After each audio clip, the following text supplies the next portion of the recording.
Hello，各位觀眾大家好，今日介紹一把 GBB 手槍 VFC Glock Gen 5 70。因為小弟冇錢嘅緣故啦，只可以買到一個比較廉價嘅紅點同埋手槍電筒，但係都已經夠用嘅。係咯，隻夾都係海神夾，因為原裝夾就賣咗出去，sorry。咁裝咗海神夾之後，大家見到啦，有一條撐開咗嘅裂縫啊。咁因為海神佢嘅夾嘅數唔係咁啱，所以會有少少頂咗上去嘅，所以建議大家都用翻原裝夾啦。電筒都有1000流明嘅，都夠用嘅。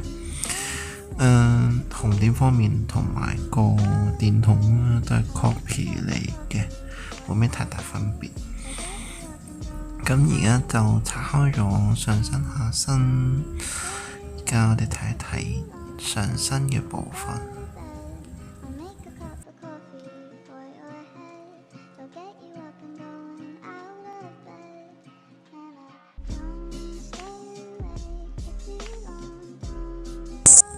好啦，咁我哋而家要將上身嘅畫架套件拆出嚟，咁就先用6角螺絲批，我用翻佢附送嘅6角螺絲批去將佢留鬆嘅，再將條 recoil spring 攞出嚟。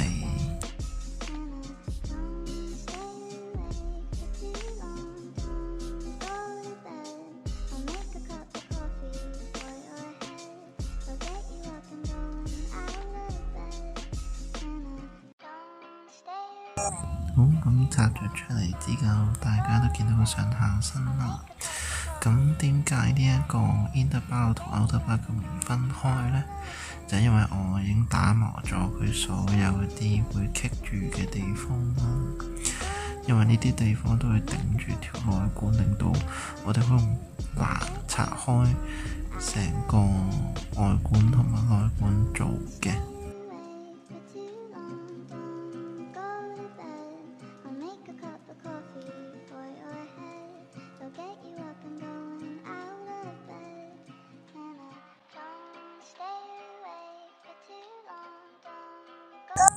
好啦，咁我就自己又買咗一個有液壓14mm 嘅 Gen 5專用嘅內管，咁因為我未試過其他 Gen 3、Gen 4用得，所以暫時都未答到大家住。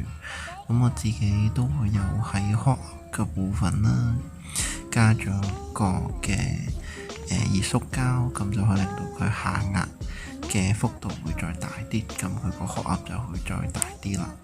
咁我而家試再將呢兩個合埋一齊。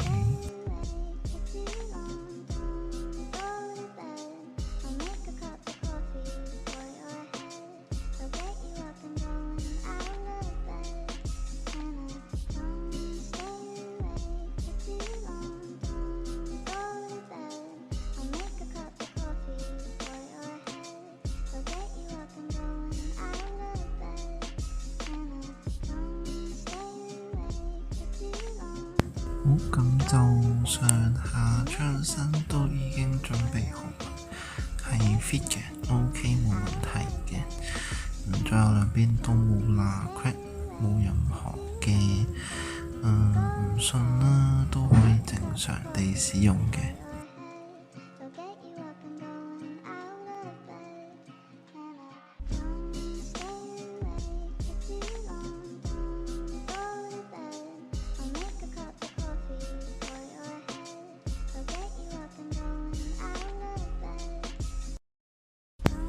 好啦，咁就再留翻鬆佢，就可以將翻一個上身嘅 recoil 同埋嘅暗管都插埋出嚟啦。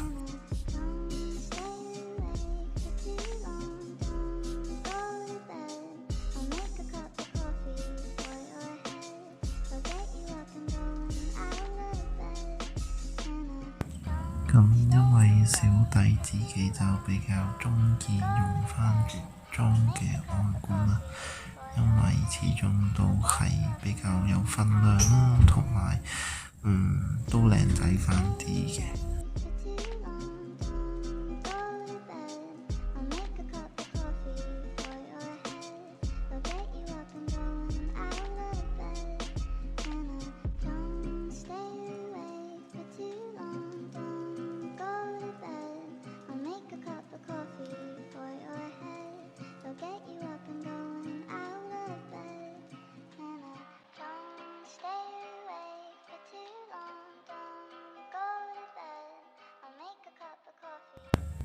好啦，咁就上下槍身都已經在安裝完畢啦，咁都係好順暢、好靚仔嘅。